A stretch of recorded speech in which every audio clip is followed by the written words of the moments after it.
Assalamualaikum warahmatullahi wabarakatuh. Saya akan membahas materi tentang dakwah. Yang pertama, pengertian dakwah.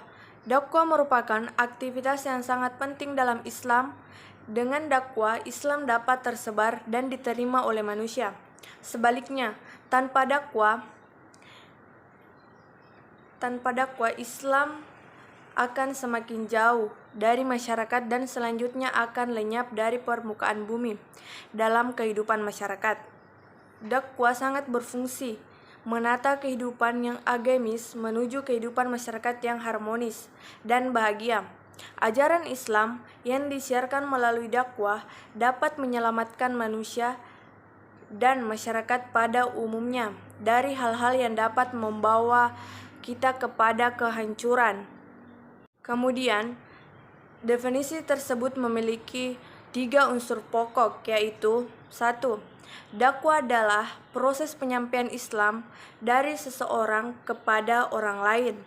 Kedua, penyampaian ajaran Islam tersebut dapat berupa amar ma'ruf, nahi munkar.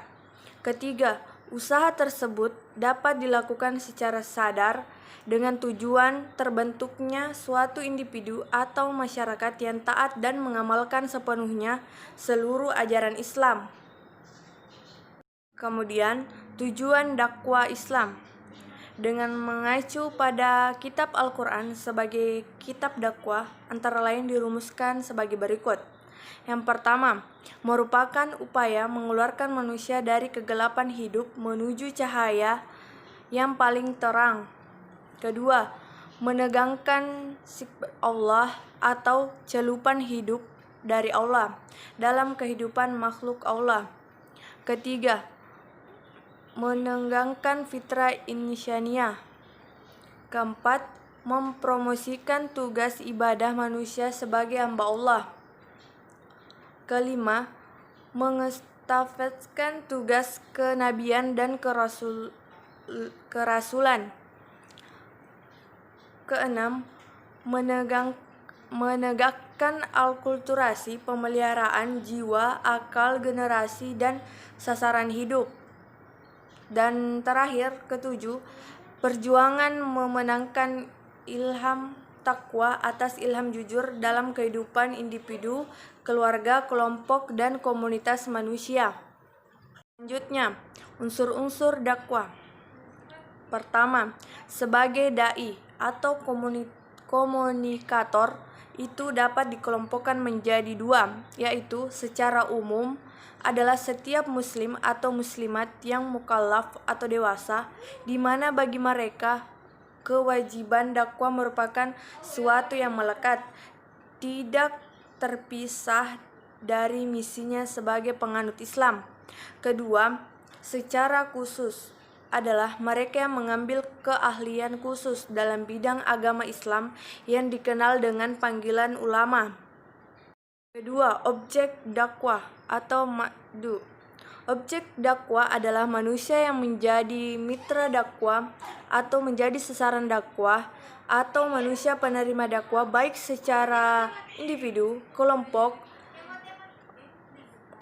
manusia baik yang beragama Islam maupun tidak. Dengan kata lain, manusia keseluruhan.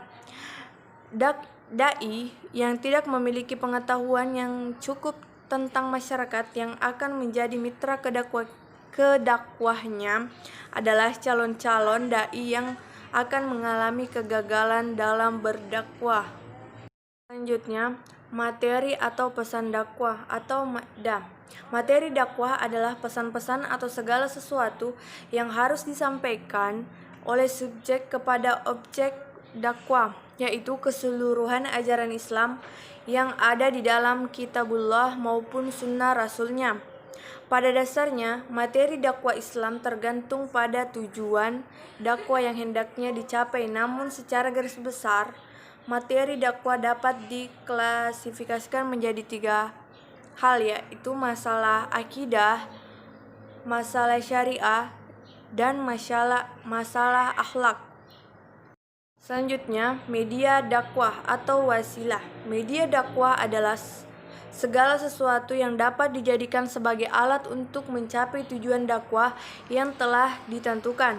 Dengan kata lain, media dakwah adalah sarana yang digunakan oleh dai untuk menyampaikan materi dakwah, baik itu secara lisan, tulisan, lukisan, atau audio visual. Dan yang terakhir, metode dakwah atau takrikoh. Metode dakwah adalah cara-cara yang dipergunakan dai untuk menyampaikan pesan dakwah atau serangkaian kegiatan untuk mencapai tujuan dakwah. Sementara itu, dengan komunikasi metode dakwah lebih dikenal dengan approach, yaitu cara-cara yang digunakan oleh seorang komunikator untuk mencapai suatu tujuan tertentu. Ya, mungkin cukup sekian dari saya. Wabillahi taufiq wal hidayah. Wassalamualaikum warahmatullahi wabarakatuh.